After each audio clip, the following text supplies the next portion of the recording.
Ngaco nih. Dari seberang sungai-sungai negeri Ethiopia, orang-orang yang memuja aku, yang terserak-serak akan membawa persembahan kepadaku. Pada hari itu engkau tidak akan mendapat malu karena segala perbuatan durhaka yang kau lakukan terhadap aku, sebab pada waktu itu aku akan menyingkirkan daripadamu orang-orangmu yang ria congkak, dan engkau tidak akan lagi meninggikan dirimu di gunungku yang kudus. Di antaramu akan kubiarkan hidup suatu umat yang apa? Rendah hati dan apa? Lemah. Kata lemah artinya tidak memaksa dengan kekuatan sendiri. Dan mereka akan mencari perlindungan pada nama Tuhan, yakni sisa-sisa Israel itu.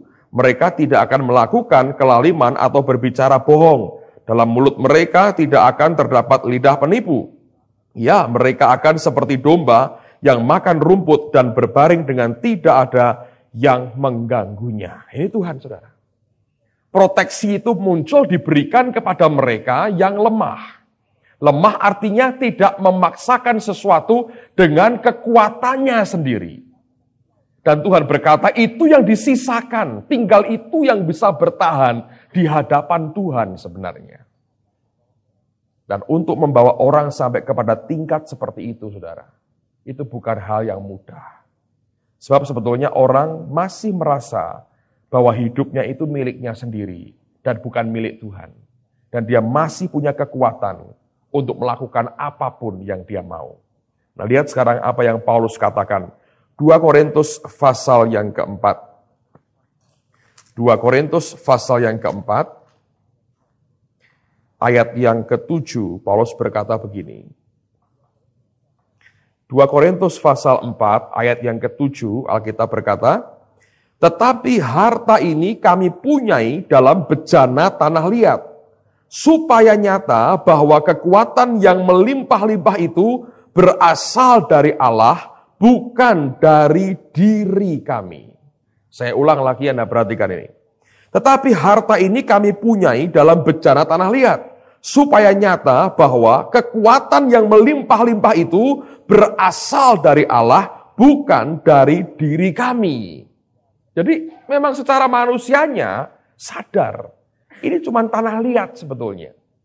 Kekuatan di dalam kita itu bukan dari kita, tapi Tuhan yang memberikan.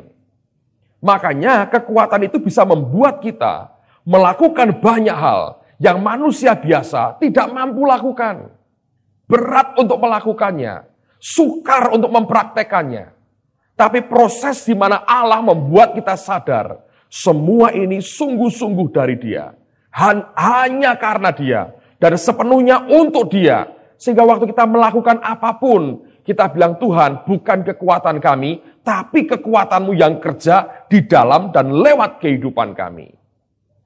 Dan sampai kepada titik ini, saudara, ini bukan titik yang gampang buat anak-anak Tuhan. Tapi saya berdoa supaya Allah membawa kita sampai kepada tingkat seperti itu. Lalu tidak ada lagi orang-orang yang selfish, mementingkan diri sendiri, tapi melihat bahwa hati Tuhan, menyukakan hatinya jauh lebih penting dari semua yang diinginkan oleh daging kita. Jadi itu satu poin yang saya tahu tidak gampang, tapi itu baik sekali buat kita. Terutama saat-saat seperti ini, orang bicara soal krismon, orang kalau sudah kekurangan uang, kadang-kadang kalap sekali ya, dan egonya bisa begitu rupa muncul.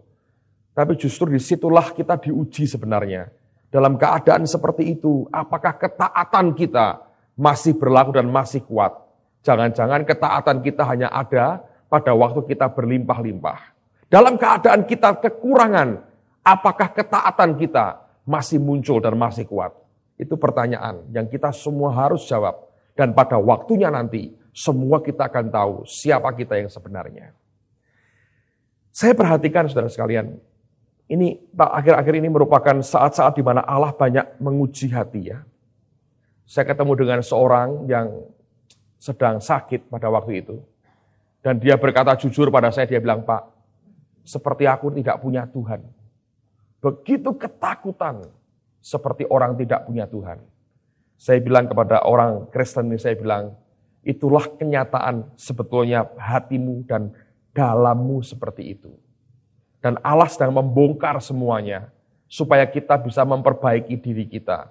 Kalau kita tahu siapa kita yang sebenarnya di dalam kita. Saya tahu banyak anak Tuhan sedang dibongkar hidupnya, dan Allah sedang mencoba menunjukkan kepada kita siapa kita yang sebenarnya. Kadang-kadang ujian itu bisa berbagai macam, tapi intinya Tuhan hanya ingin membongkar, membuat kita sadar siapa kita sebenarnya. Saya baru punya pengalaman menarik sekali. Saya ini disuruh Tuhan ikut seminarnya Pak Yusak dari Januari sampai Juni. Dan panitianya baik sekali, saya tidak minta, saudara. Mereka yang berkata disuruh Tuhan. Semua pembiayaan, tiket, hotel, makan saya, mereka bayar semua. Jadi saya ke Jakarta itu nggak keluar duit sebetulnya. Tiket pesawat mereka bayar, hotel mereka bayar. Dan saya selalu ajak beberapa teman main musik dan sebagainya. Dan semua rombongan kami itu mereka bayar. Mereka berkata Tuhan yang suruh. Jadi saya ini ikut tinggal pasang badan aja, naik, tetap nggak ada urusan apa-apa soal yang lain. Lalu kemudian saya ini ikut. Saya pikir, saya mesti ikut Pak Yusak. Jadi saya ikut aja seminar itu, saya duduk dengerin gitu ya. Suruh memimpin pujian sekali-sekali. Tapi saya selalu bilang, enggak lah, bukan saya. Saya enggak mau. Sampai suatu kali, 2 minggu lalu, Tuhan itu beri penglihatan kepada Pak Yusak. Dan ini baiknya Tuhan. Sebelum selesai semua, dia buat koreksi. Dia lihat Tuhan tuh berikan ke dia itu roti besar, panjangnya 2,5 meter. Pak Yusak gotong roti kok 2,5 meter. Roti 2,5 meter. Terus beberapa panitia tuh ikut gotong. Ada satu sisi sudut yang tidak ada yang gotong, jadi agak jomplang. Saudara. Dia berdoa, Tuhan ini kok nggak ada yang ngangkat. Terus Tuhan bilang gini, ini mestinya bagiannya Petrus Agung. Tapi dia nggak mau ngangkat roti ini. Itu bodoh katanya. Jadi harus diberitahu, suruh ikut ngangkat. Terus saya ditelepon, saya diberitahu, saya telepon balik. Saya tanya, ada pesan Tuhan apa? Saya bilang, gue iki lho, ora gelem ngangkat roti. Loh, roti apa?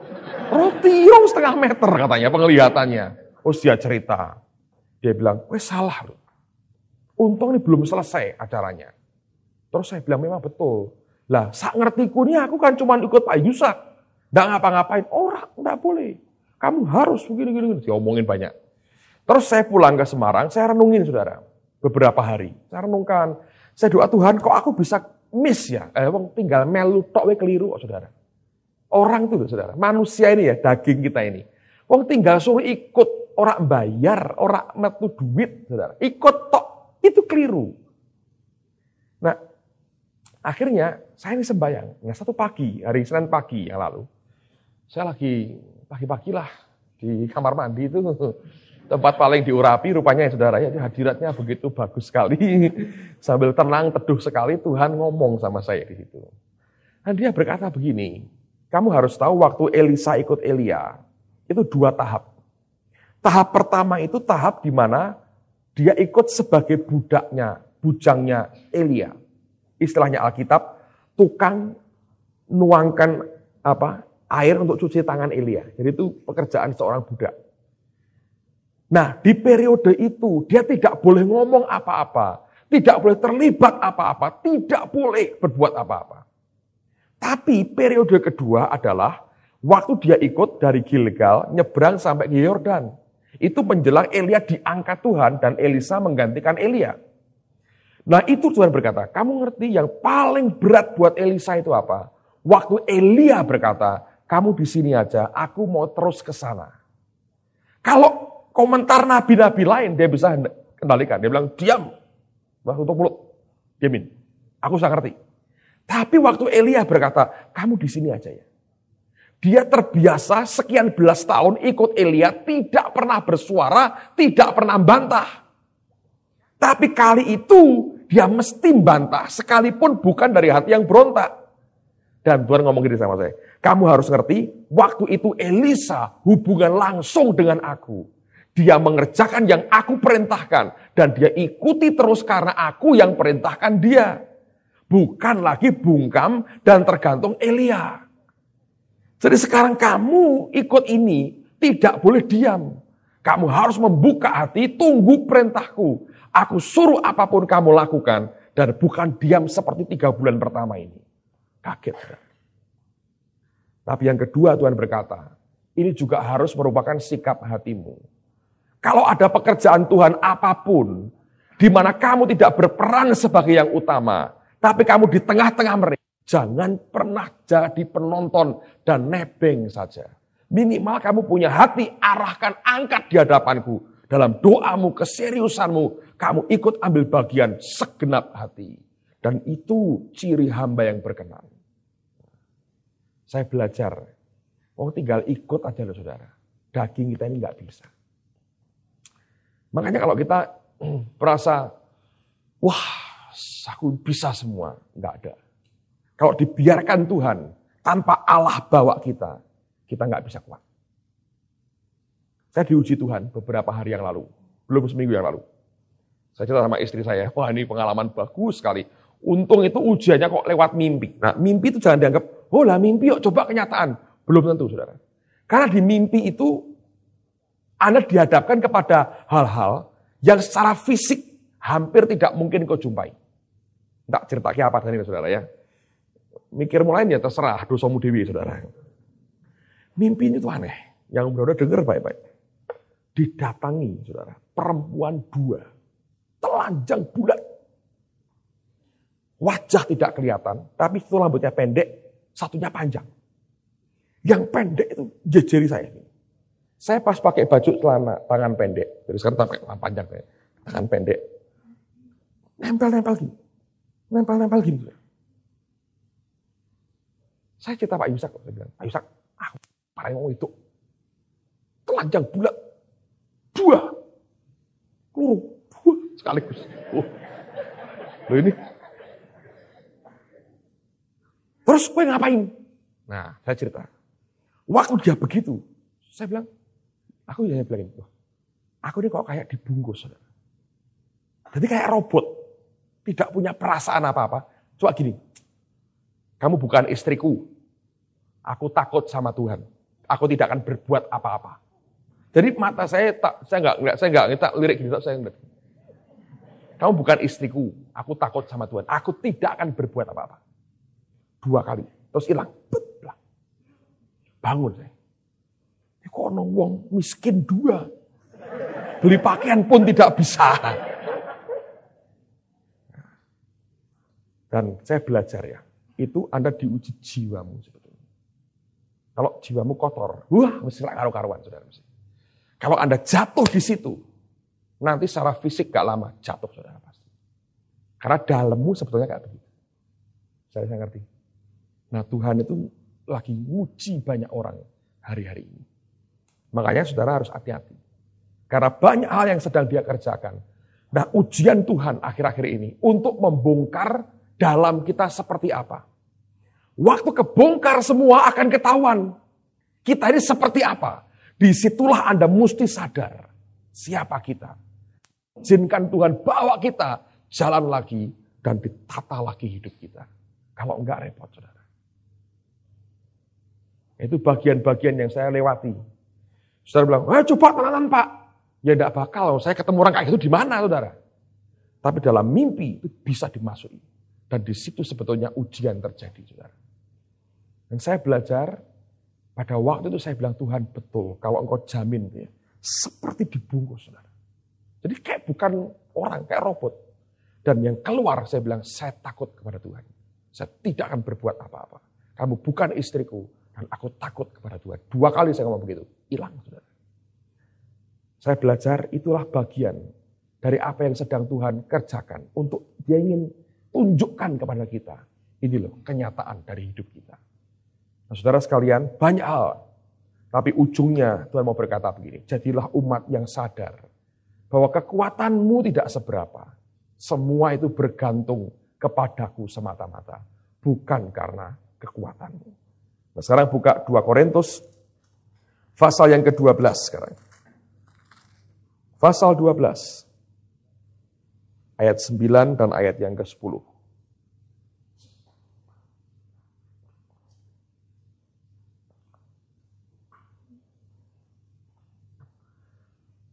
Jangan pengen-pengen ya ngimpi kayak tadi saudara ya.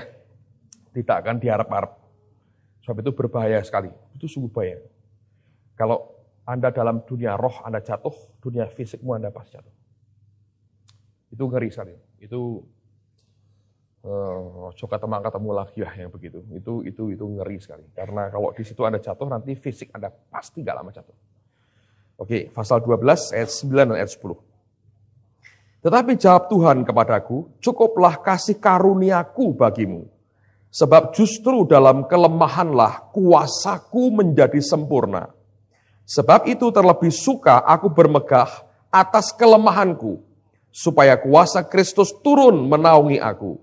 Karena itu aku senang dan rela di dalam kelemahan, di dalam siksaan, di dalam kesukaran, di dalam penganiayaan dan kesesakan oleh karena Kristus. Sebab jika aku lemah, maka aku kuat. Nah ini Paulus ngerti. Jadi yang dia megahkan itu apa? Kelemahannya.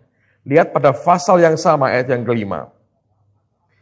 Dia berkata, atas orang itu aku hendak bermegah, tapi atas diriku sendiri aku tidak akan bermegah, selain atas kelemahan-kelemahanku. Jadi kalau Paulus ngomong, Anda harus perhatikan. Kalau dia cerita semua kelemahannya, itu bukan mengatakan, jadi kalau kamu begitu itu wajar, gak apa-apa. Salah, Anda harus nangkapnya betul. Kalau dia ceritakan semua kelemahannya, dia mau berkata begini, bayangin aku dengan kelemahan seperti ini, melakukan hal-hal besar seperti ini. Jadi semua yang besar ini dari siapa? Dari Tuhan. Itu poinnya dia. Jadi dia sadar kalau dirinya ini tanpa dibungkus Tuhan, ya habis, gak ada apa-apanya. Jadi kita ini bisa ada sampai sekarang begini-begini karena Tuhan. Saudara. Nah, saudara sekalian, ini yang saya mau sampaikan. Dengar baik-baik. Pada saat kita ini bisa mengalami hidup seperti di Philadelphia, kita mesti hati-hati. Karena biasanya, dan selalu begitu, orang bisa sampai level seperti itu, kepercayaan Tuhan itu akan besar sekali. Dalam waktu singkat, kita akan berkembang luar biasa. Dalam waktu singkat ada banyak hal yang bisa diraih, bisa dicapai, dan sekaligus mendadak bum, banyak sekali. Di situ sebetulnya orang mesti berhati-hati. Sebab kita bisa kejebak, saudara. Daud pernah mengalami 2 kali ujian dari Tuhan. Dan 2 kali dia lulus. Apa itu? Yang pertama Anda tahu, waktu dia menghadapi Goliat. Dia sudah bawa tongkat. Pengalaman dengan Tuhan di situ semua. Cuman itu yang dia punya. Selain ketapel dan batu 5 yang licin. Waktu akan perang menghadapi Goliat, Saul berkata begini, pakai pakaian perangku. Dan Alkitab berkata di kitab Samuel, waktu Daud memakai pakaian perangnya Saul, dia berikhtiar untuk berjalan. Mau jalan aja susah. Sampai dia berkata, ini tidak cocok buat aku. Dia lepaskan semua. Dia cuma bawa tongkat dan batu di tangannya. Dan tapi dia datang dalam nama Tuhan. Jadi, dia mulai satu awal dalam kemurnian kepolosan hati. Ketika dia jadi raja, status tidak membuat dia berubah kemurniannya. Lihat apa yang terjadi. Waktu tabut Tuhan dibawa masuk Yerusalem, dia menari-nari di depan rakyatnya. Dan buat Michal, anak Saul, dari atas dia lihat, dia bilang, ini memalukan sekali. Dia bilang, raja merendahkan diri seperti itu. Buat Michal, kedudukan, status yang makin tinggi, itu harus mengubah perilaku orang. Dunia ngajari Anda begitu. Dulu zaman tidak punya, kita nongkrong di warung pecel, kaki diangkat, tangan, makan. Geleget, ya. Enak aja itu. Keringetan. Begitu Anda punya uang, saudara sudah kalau istilahnya sudah lain lagi. Kalau makan kita nggak pakai bahasa mangan, tidak. Kita mau lunch. Keluar lunch. Lain. Sudah bukan Maranatha Solidio, kita mau lunch. Lain. Kalau Maranatha Solidio masih keluar itunya. Gila nih sekali. Nongkrong begitu ya, kumpul dengan yang lain biasa. sambil ngeliat laler begitu banyak gitu ya. Kumpul dengan fellowship dengan laler gitu, wah banyak begitu biasa sekali. Ya kan saudara, biasa. Itu perilaku kita seperti begitu. Tapi begitu kemudian status mulai naik, ya. Yang dinaiki sudah bukan mobil biasa, sudah baby Benz gitu ya, sudah agak lain gitu. Ke pasar Johar pun naik baby Benz itu. Jadi sudah mulai lain. Dia sudah nggak akan lagi nongkrong, dia akan berperilaku berbeda. Sudah bukan lagi solideo tapi lunch. Dan dia mesti cari tempat yang dia sudah nggak makan lagi nasi pecel.